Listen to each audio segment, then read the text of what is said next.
And if Arabs are Semitic people, so what? And I am let's supposedly pro-Arab, how can I then be anti-Semitic? How about anti-Jewish? Are Jews the only Semitic people? What's your point? That's a racist statement. For me to be accused of being anti-Semitic. How would you feel about? How do you feel about the accusation that you are anti-Jewish?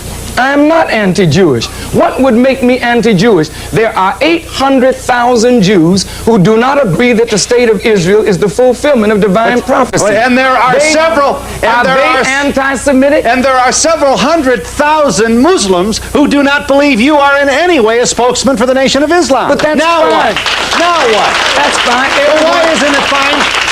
Are you saying that Jews will not be acceptable to you until they all march like wooden soldiers agreeing in... I didn't say that. It sounds like I did not say that. I said 800,000 Jews agree with my position. Are they anti-Semitic? What's up, YouTube family? Welcome back to my space. This is Evans Rayola. Guys, on today's video, we want to talk about the interview that Louis Farrakhan had with Phil Donahue in March 28th of 1985. You'd ask yourself, why are you posting a video from 1985? That video just shows our place as black folks, and this thing is still happening in 2025. That's why I'm posting this. So guys, Minister Louis Farrakhan, the leader of the Nation of Islam, made his first appearance on the Phil Donahue show on March 28th of 1985. During this episode, he addressed various issues concerning Black America, including systemic racism, the historical oppression of Black people, and the need of self-determination within the Black community. Farrakhan discussed the psychological and cultural impacts of slavery, emphasizing how the erasure of African heritage and imposition of European names, languages, religions contributed to a sense of inferiority among Black Americans. He argued that reclaiming cultural identity and fostering economic independence were essential steps towards empowerment. Guys, I want you to watch this video of Louis Farrakhan speaking to Phil Donahue March 28th of 1985. Once the video is done, we'll get back and do a critical analysis about the same. Let's watch this, guys. What kind of do we have a shot at an integrated America where we really do get rid of these fears? Do you think we have a chance at that? Have you given up on that? If there's justice in America for blacks, then blacks will be contented with America. If there's injustice, continued injustice and oppression, blacks will continue this disaffection with the United States. But my reading of your position is, I have the feeling that you've really given this up as a possibility, and that you're looking for a black nation with black ownership of business and black control of the financial destiny of the membership. Not at all. Separation is an ultimate solution. It is an extreme solution. However, if we can get freedom, justice, and equality within the social, political, and economic order of the United States, that would be better. So you continue to hold out the can a white person be a member of the Nation of Islam? Your nation. There are white Muslims, yes. There are. Well, you're smiling. It hasn't always been that way. Okay, all right. If that's the case, then why are you going out of your way to... You invited Gaddafi to speak to your assembly in Chicago on closed-circuit television? Yes. And he encouraged the 400,000 black Americans who serve in the armed forces of the United States to revolt and fight the oppressor, and he'd help them, finance them with munitions. The logic... is this the way we get to our promised land of integrated equality for all? Of course, the majority of blacks reject that suggestion. And does Minister Farrakhan reject it? Of course I do. However, the logic of Mr. Gaddafi appears to be the logic of the Reagan administration, for $14 million are being asked for the Nicaraguans or to overthrow the government. If we can support Contras for the purpose of overthrowing Nicaragua, why should we be so indignant that Gaddafi would tell American blacks to support the overthrow of the American racist system? Is that your position? Okay, let's go over this once again. Here's what you said. Here's what you said. This is not so funny. Here was your statement regarding, this is perceived by most people who saw this and heard about it and read about it as a Jewish slur. Here's what you said. May we see that, David? Nation called Israel never have had any peace in 40 years, and she will never have any peace, because there can be no peace structured on injustice, thievery, lying, and deceit, and using the name of God to shield your better religion under his holy and righteous name. Yeah. Now, you're probably getting tired of explaining this. Did you say gutter religion or dirty religion? First, let me say this, that your religion is not just what you profess. Your religion is what you practice. Jesus told his disciples, be ye doers of the word, not just hearers of the word. Lying, thievery, injustice, and murder is unclean. And using that to shield your, what I call dirty practice under God's name, is practicing dirty religion. Would you say the same thing to Gaddafi?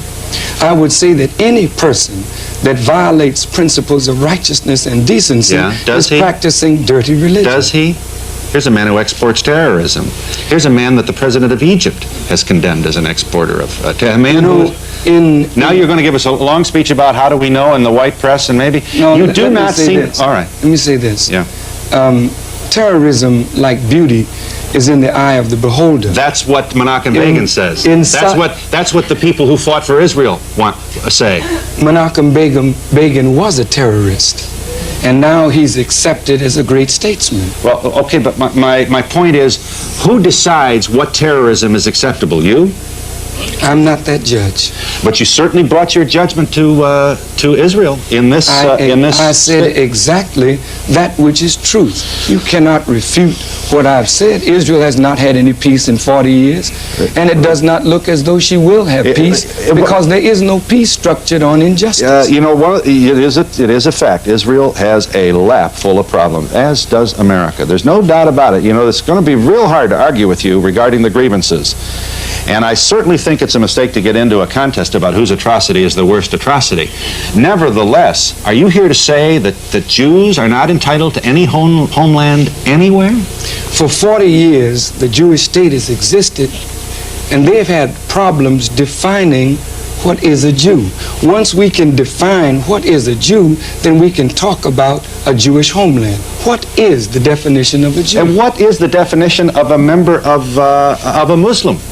No, nobody's, certainly like most religions, you're fractured yourself. Jew is not a race.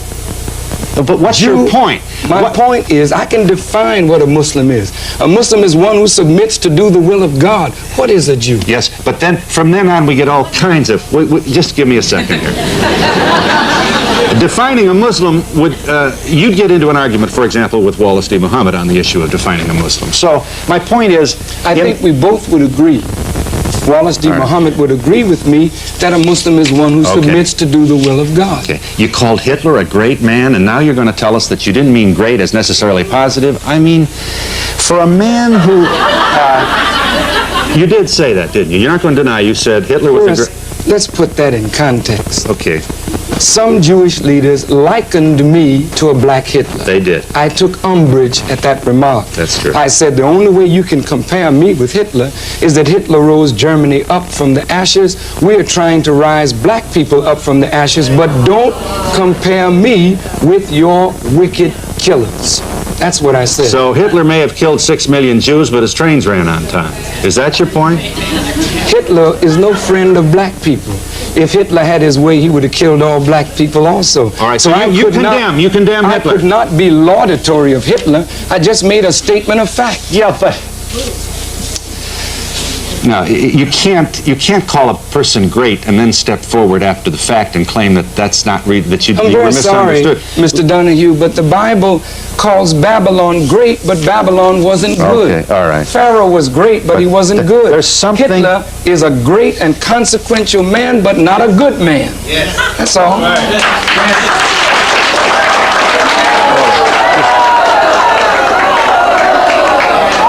tell you this. Let me say this. Here's the incident. Does God talk to you, Minister Farrakhan? Does God talk to you? Do you mean, do I hear God in Yes. my ear? No, of course not. Are you a prophet? No, I'm not. So you are then, so you really don't have you don't have any special divine stuff that I don't have, right? I don't know. That's debatable. Well, I think that's a very important concession. I appreciate very much the humility with which you confess to being a mortal human being, subject to error like all of us. And yet you do have you have a messianic posture about you. You do, if you are honest to say you're not a prophet, but you present at the podium as one. Sort of a follower of Muhammad. And that's the problem. You have every right to practice your religion. I don't want to sound patronizing, but once we don't allow people to do that, we really have a bigger problem than we can possibly imagine. But you do not have the right to claim absolute truth, and that's what I hear from you. You disagree with Minister Farrakhan. You disagree with God. That's pretty arrogant thing to do. Mr. Swaggart and other white theologians take a very strong theological position. Yes, they do. You don't question their right to believe in the correctness of their vision. But I certainly question their right to impose it on other people. I believe in the correctness of the position of the teachings of the Honorable Elijah Muhammad, and I stand on that position. Okay. You were born Louis Eugene Walcott in Boston, the Roxbury section of Boston. You married once, no scandal there. 9 children. Yes. The youngest of whom live with you in what I'm told is a predominantly white suburb. Is that so? It's integrated. But I assume you're proud of the fact that you live in a community that I assume you feel is the forerunner of what you would like to see all America become. Is that so? I live in a nice community, and I'm proud to live there. I had very much difficulty in living in that community, but that has been overcome. Yeah. You really are. Your timing is perfect. Your timing is perfect. If it wasn't you, it would be somebody else. We have ourselves a whole bunch of problems here. We have an administration that appears to have been going out of its way to alienate itself from your brothers and sisters. We have a rise, as NBC News viewers might have noticed last night on the news. The Klan is back in bigger and bigger numbers.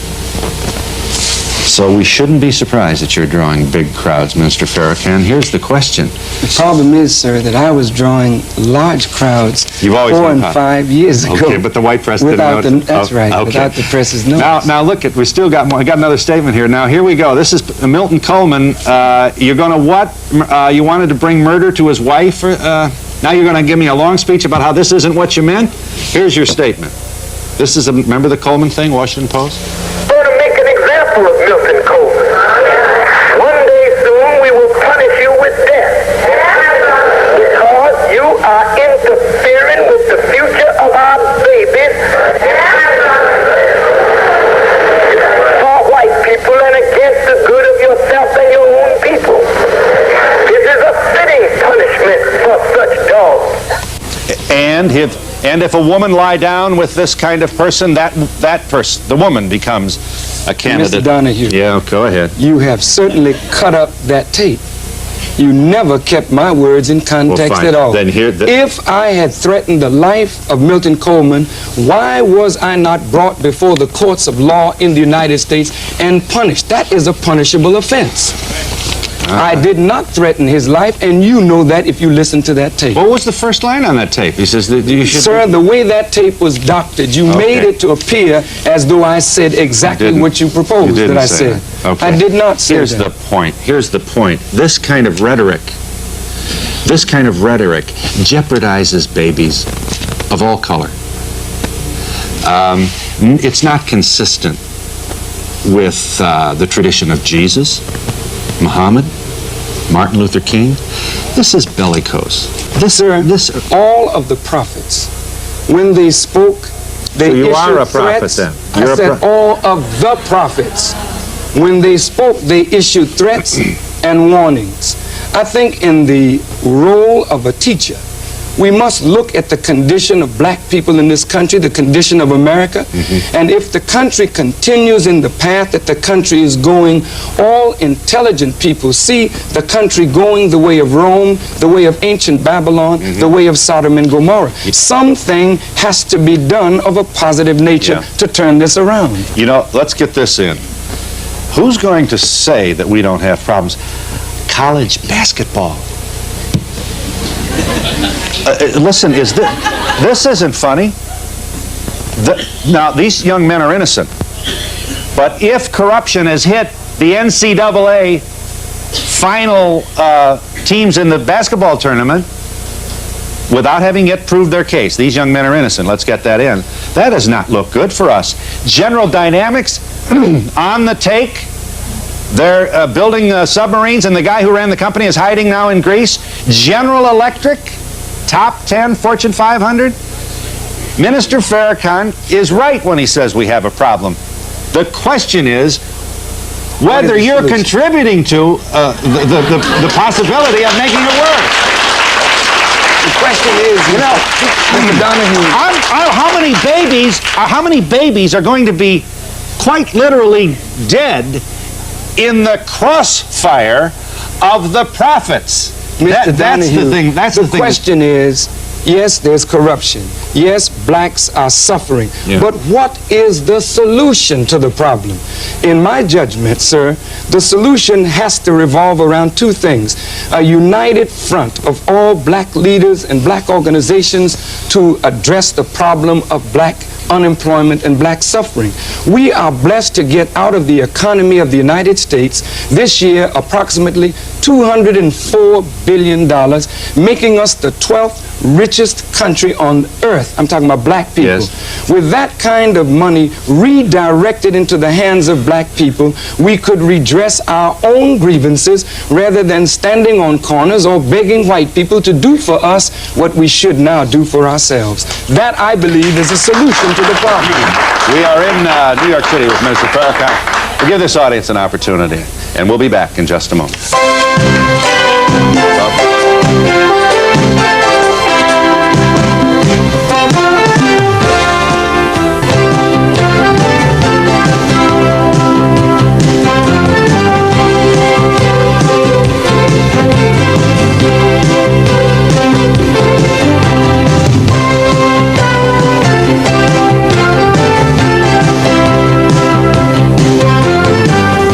Hi, I'm glad you waited. Mr. Farrakhan on the line. Hello. Hello. I want to know why you, a bleeding heart liberal like you, is an open forum to an anti-Semite bigot like this man, who should be stifled and hung, not given time on the air by somebody like you who's supposed to be a bleeding heart liberal. Yeah, me? Yes, you're supposed to be a bleeding heart liberal. You give an anti-Semite like that airtime so that he can have a prayer platform to speak from? Yeah. What will happen as a result of my inviting Mr. What will happen? You have infuriated a race of people. You have given an open forum to a bigot. And he shouldn't be allowed on media. No, I'm not saying stifle all people. Stifle Hitlers that are gift forums, and that's how you have thousands of people thrown into crematoriums. Yeah, but isn't it useful to know? We know. We've seen him. You do know. We've heard him. We've heard his. How did you know? How do you know? How do you know? Listen to the man. Well, but you wouldn't be able to if I followed your instructions. That's the point.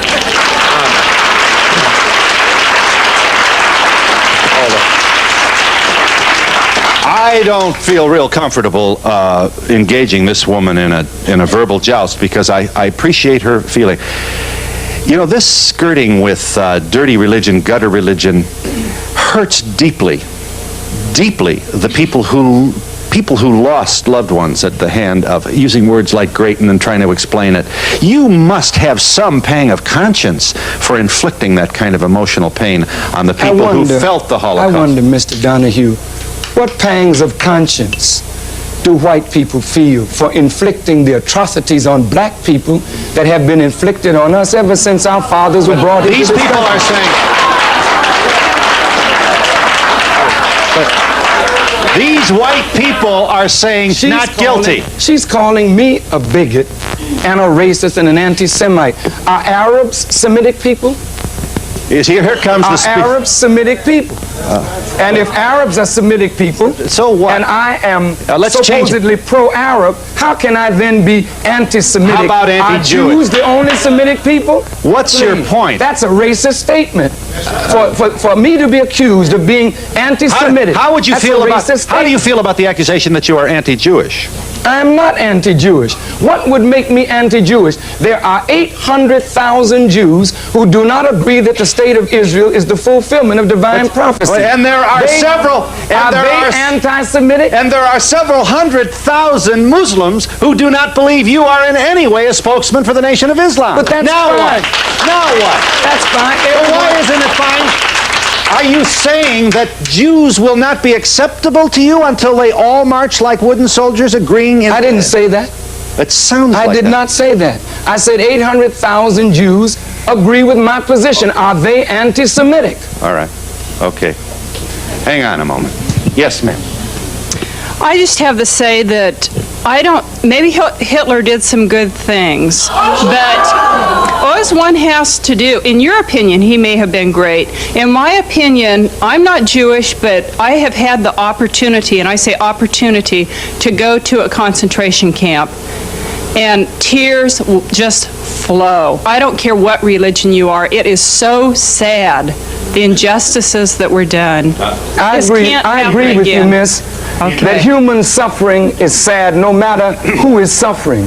We don't control NBC, ABC, and CBS, so our story, the story of the Black Holocaust, has never really been told. Roots did a fairly decent job of trying to tell our story. But if we told our story, like Jews have been able to tell their story, a brass monkey would shed tears over what blacks have suffered in this country.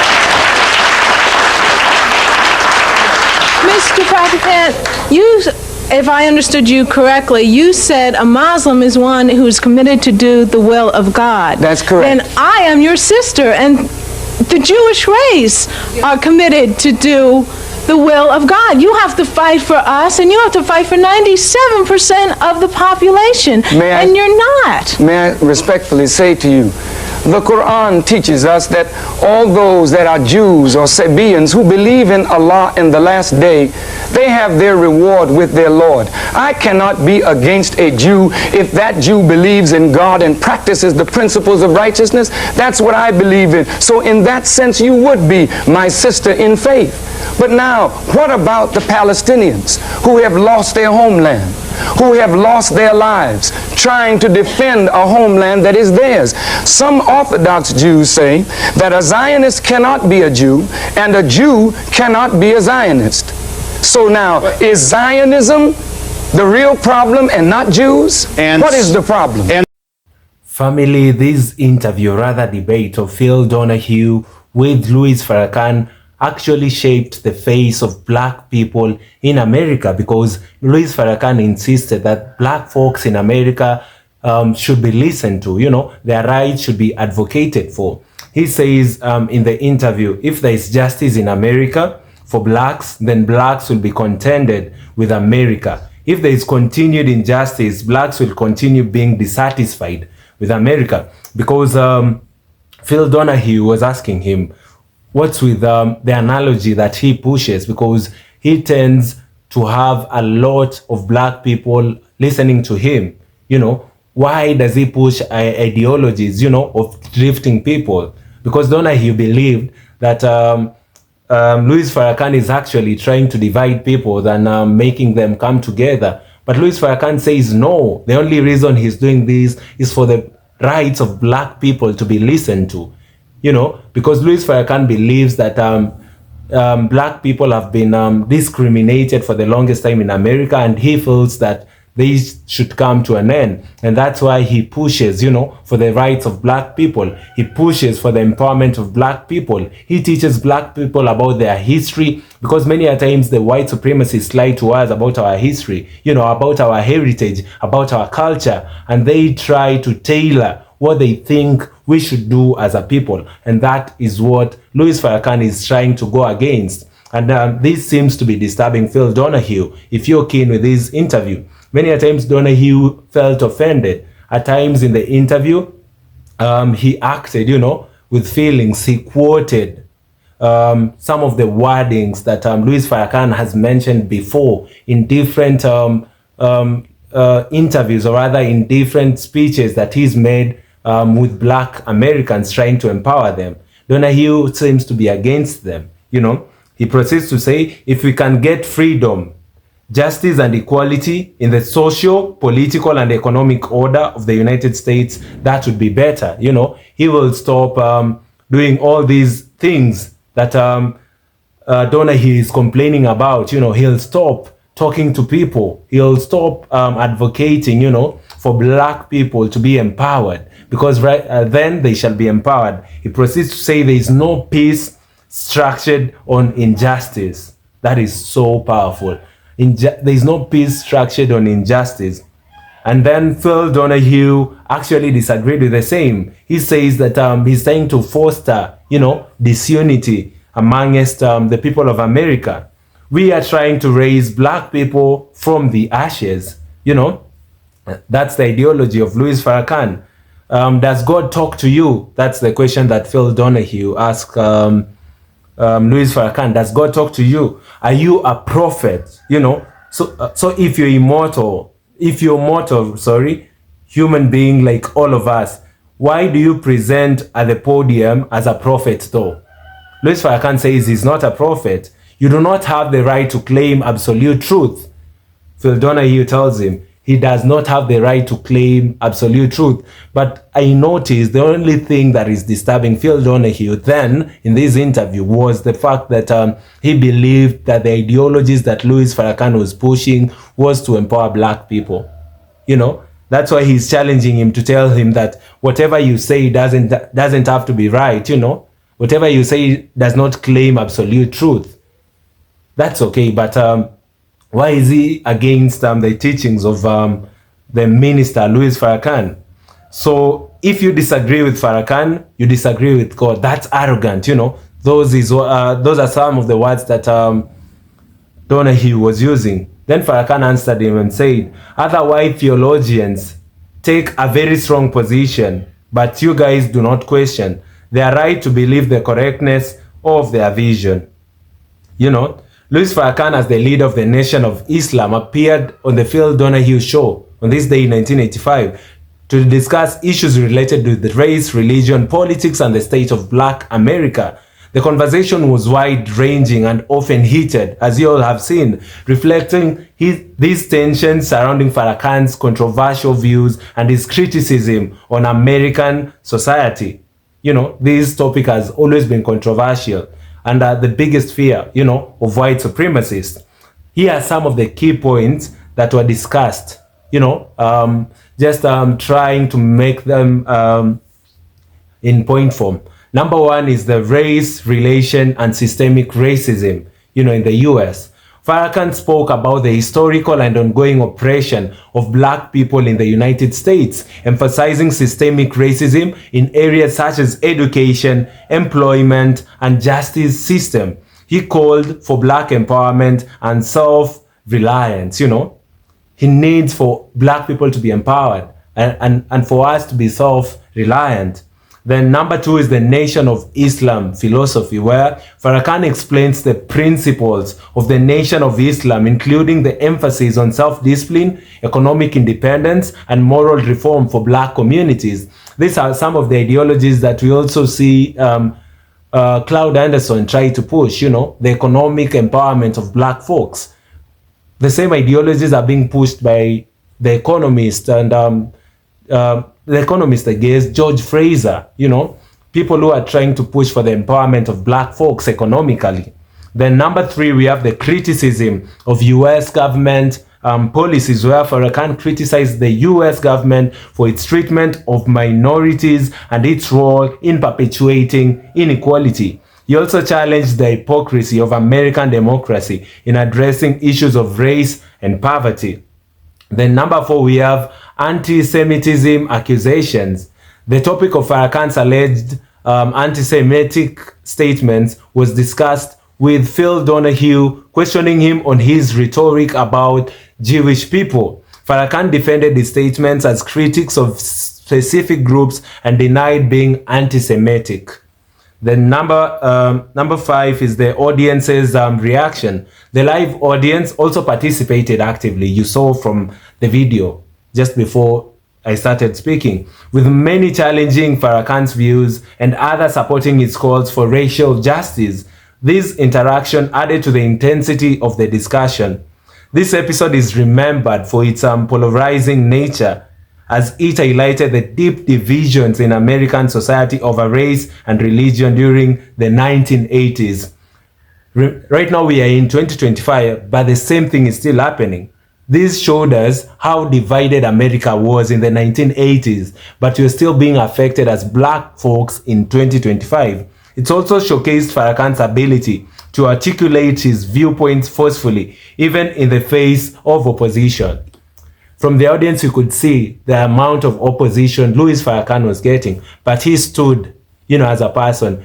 He was well articulated. He was so composed. He answered questions really, really well. And that is one of the things that just made me so happy with the 1985 interview. In the midst of the opposition, he was still able to answer questions and just try to foster ideologies of unity amongst black people, of empowerment amongst black people, of us being empowered economically and in all spheres of life. So guys, let me know what you think about this interview, because I feel it's one interview that really, really shaped the face of black people in America, because for once we had an interview where in the 1980s where Farrakhan could articulate himself well in the midst of opposition, and in a show that was really, really heated. And you could notice that Donahue at some point was just too much, At times he used his feelings, to even ask questions. He was trying to attack Louis Farrakhan, but kudos to Louis Farrakhan, because the minister did so well in this interview. Guys, thank you so much. The goal of this channel has always been to tell black stories, our history, our culture, and try to empower black folks. Kindly share my videos with your friends and family so that all of us may be empowered as a people, so that we may be able to spread the gospel about black folks. Guys, you can also like this video so that it can be recommended to other YouTube users. Last but not least, kindly subscribe to my channel. We are currently just about to hit 19,000 subscribers. We should be hitting 20k subs soon, and the goal should be us hitting 50,000 subscribers before before mid-year, let's say. We should be at least at 50k subs. Guys, thank you so much for the support, and yeah, it's been overwhelming and I do not take it for granted, guys. See you all in my next episode. Goodbye for now.